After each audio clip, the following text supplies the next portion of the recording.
Professor, I've been many times in the northern part of Kosovo and I've met locals there.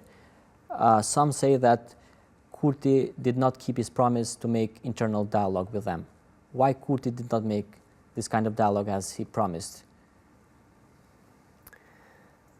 I mean, I've never spoken to anybody in the government who've said that they would refuse to speak to Kosovo Serbs from the north of Kosovo. If that is in practice what has happened, then that is a strategic mistake. I don't see there's any logic to refusing to engage. So do you believe there should be more dialogue with local Serbs? Yes, of course, with Serbs throughout Kosovo. The government of Kosovo should represent all the people of Kosovo, whether they're Serbs, Bosniaks, Turks, whatever.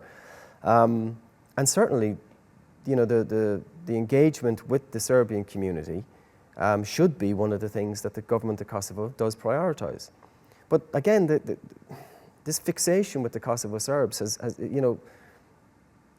they are about 5-6% of the population, and about 2 to 3% of the population. So about half of that number live in the north of Kosovo. And not all of them are as anti-Kurti and the current government and of Kosovo as a whole as others are. So we're talking about a very small minority of the population of Kosovo who get this disproportionate amount of attention paid to them.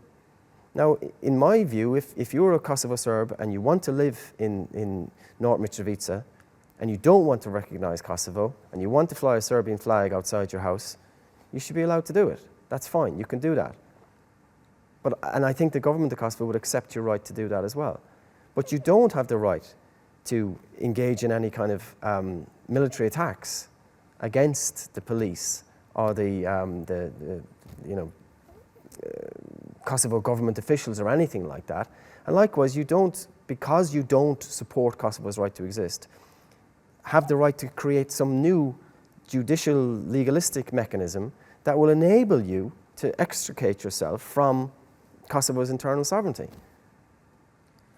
Another topic that I would like to discuss with you, Professor, is about the Banjska paramilitary terrorist attack. The former vice president of Serbian list, Milan Radojic, accepted that he orchestrated the attack, but still, to the day that we're talking, there is no punishment against Serbia from the international community. Why there is no punishment for Serbia of what happened in Banjska, where one Kosovo police died? It's a disgrace. It's an absolute disgrace. The drone footage very clearly showed him inside the monastery. The origin of the arms? Yeah. Okay. So we have images of him there. And because of those images, he had to admit that he was there. And now we know that this guy has admitted he was there, who was, as you say, intimately involved in the leadership of the Serbian list, the political party that has won every Serb seat in the last, I think, 4 or 5 elections. Now, that has to send a message to the international community, that this isn't a rogue group of Serbs that live up in the woods and came down with a few hunting rifles. This was a properly armed militia.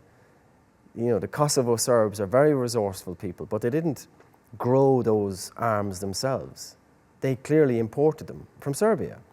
Now, again, you would want to be very foolish, very naive, to think that the government of Serbia was not aware of the fact that there was arms being transferred from Serbia into the north of Kosovo. So, again, it doesn't take a genius to work out that there was a link between Belgrade and the attack at Banjska. And we have an admission from this guy that he was involved in it. So all of that should have been, just wrapped up into a ball and presented to Serbia and to the Serbian list as grounds for punishment, clearly grounds for punishment. And yet what we see, in fact, is that not only do the European Union and the United States not take action specifically against Belgrade or the Serbian list party, this guy wanders around Belgrade openly, goes for dinner with government ministers, as if he did nothing wrong. And we're expected just to move on and ignore that. A policeman was murdered in this particular situation. Again, think about the parallels internationally. Is there any country in the world, in Europe, that would allow that to happen? would allow a terrorist organization masquerading as a political party to continue to exist inside its territory, not to engage in any punishment of that particular group, and not to ask its allies to help it to punish the people that provided the arms to this group.